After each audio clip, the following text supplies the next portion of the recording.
ബിസ്മില്ലാ അൽഹംദുലില്ലാ വസ്സലാത്തു വസ്സലാമു അലാ റസൂലില്ലാ വഅലാ ആലിഹി വസഹ്ബിഹി അജ്മഈൻ അമ്മാ ബഅദ്.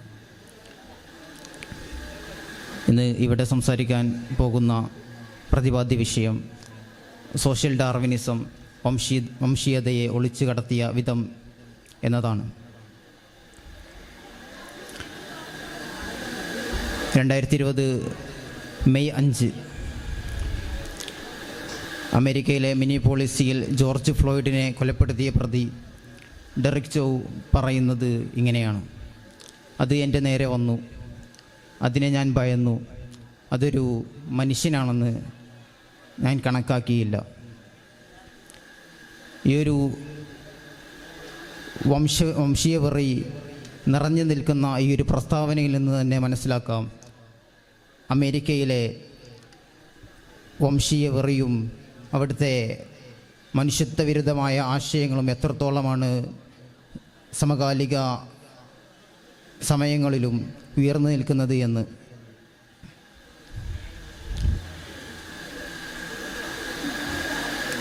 മേൽജാതി, കീഴ്ജാതി, വെളുത്തവൻ, കറുത്തവൻ എന്ന് തുടങ്ങിയ വേലികൾക്കപ്പുറത്തേക്ക് പടരേണ്ടതാണ് മനുഷ്യത്വമെന്ന ഈ ഒരു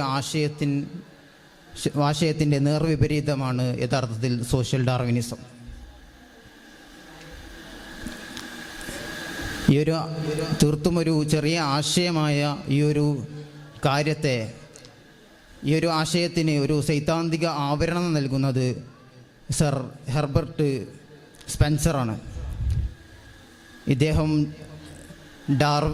ഡാർവിൻ രൂപപ്പെടുത്തിയ ഒരു പ്രകൃതിദത്തമായ ആശയത്തിൽ നിന്നും ഒളിച്ചു കടത്തിയ ഏറ്റവും നീചമായ ഒരു വിഷയമാണ് സോഷ്യൽ ഡാർവിനിസം എന്നത്.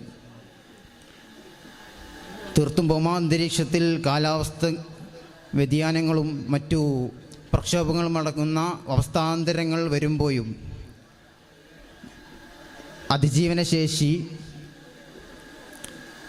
ലഭിച്ച ഒരു മനുഷ്യന് മാത്രമേ, തുടർന്നുള്ള അതിജീവനശേഷി ഉൾപ്പെടുത്തിയ ഒരു ജീവിക്ക് മാത്രമേ അവിടെ പ്രതിരോധശേഷി സാധിച്ച് പിന്നീട് മുന്നോട്ട് പോകാൻ സാധിക്കുന്നു എന്ന ഒരു ശാസ്ത്രീയമായ ഒരു ആശയത്തെ തീർത്തും സാമൂഹികവത്കരിക്കുകയായിരുന്നു ഹെർബർട്ട് സ്പെൻസർ.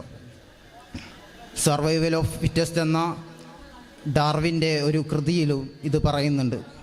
പിന്നീട് നോക്കുകയാണെങ്കിൽ ഒറിജിൻ ഓഫ് സ്പീഷീസ് എന്ന ആദ്യ ഗ്രന്ഥം ഇറങ്ങുന്നതിന് മുമ്പ് തന്നെ ഈ ആശയത്തെ ഒളിച്ചു കടത്തിക്കൊണ്ടാണ് ഇവിടെ ഈ ഒരു വിഷയത്തെക്കുറിച്ച് കൃത്യമായി ഒരു സൈദ്ധാന്തിക ആവരണം നൽകുന്നത് എന്ന് നമുക്ക് കാണാൻ സാധിക്കും. ഇനി ഈ ഒരു പ്രിയരെ, ഈ ഒരു കാര്യത്തിൻ്റെ അനന്തരഫലങ്ങൾ നാം നോക്കുകയാണെന്നുണ്ടെങ്കിൽ 1921 കാലഘട്ടത്തിലൊക്കെ ഉണ്ടായിരുന്ന ഏറ്റവും മൃഗീയമായ വെല്ലുവിളികൾ നമ്മുടെ രാജ്യത്ത് നടക്കുകയുണ്ടായി. ബ്രിട്ടീഷ് അധിനിവേശം വലിയ രീതിയിൽ തകർത്താടിക്കൊണ്ടിരിക്കുന്ന ഒരു സമയങ്ങളിൽ അവരുപയോഗിച്ചിരുന്നതും ഇതേ ഒരു സോഷ്യൽ ഡാർവിനിസം എന്ന ആശയത്തെയാണ്.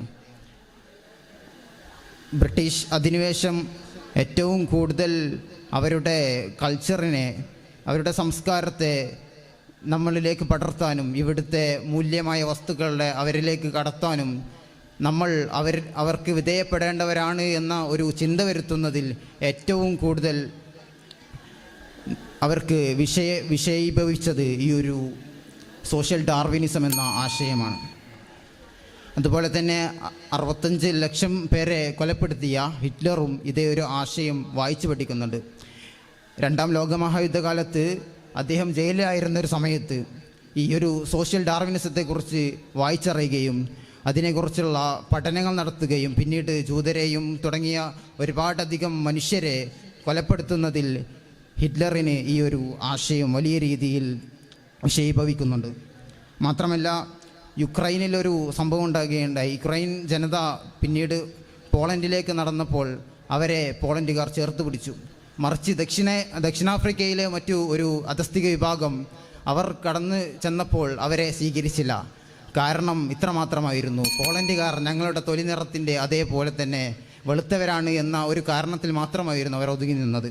അതുപോലെ തന്നെ ഇസ്ലാമോഫോബിയ, അതുപോലെ നമുക്ക് കാണാൻ സാധിക്കും അമേരിക്കയിൽ ഒരുപാട് കാലത്ത് ഉണ്ടായിരുന്ന റെഡ് സ്കെയർ എന്ന് തുടങ്ങിയ പല ആശയങ്ങൾ കമ്മ്യൂണിസ്റ്റുകാർ അവിടെ നിന്ന് വേര് പീതറിയാൻ ഉപയോഗിച്ച ഒരു കാര്യമാണ്. അതുപോലെ തന്നെയാണ് ഈ ഒരു സമയത്ത് ഇസ്ലാമോഫോബിയ വലിയ രീതിയിൽ അവിടെ ഉയർത്തുന്നത്. ഇസ്ലാമിക ഭയം എന്ന ഏറ്റവും കിരാതമായ ആശയത്തെ ഉയർത്തിപ്പിടിച്ച് സോഷ്യൽ ഡാർവിനിസത്തിൻ്റെ പുതിയ ഭാവുകങ്ങളാണ് നമുക്ക് കാണാൻ സാധിക്കുന്നത്.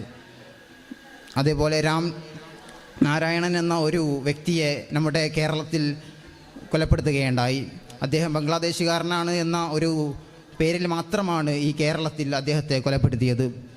ഇതും ഈ ഒരു സോഷ്യൽ ഡാർവിനിസം നമ്മുടെയൊക്കെ ഇടയിലുണ്ട് എന്ന ഒരു കാര്യത്തെ മാത്രം സൂചിപ്പിച്ചുകൊണ്ട് അവസാനിപ്പിക്കുന്നു. വാഹിർ ദഅ്വാനാ അൽഹംദുലില്ലാഹി റബ്ബിൽ ആലമീൻ.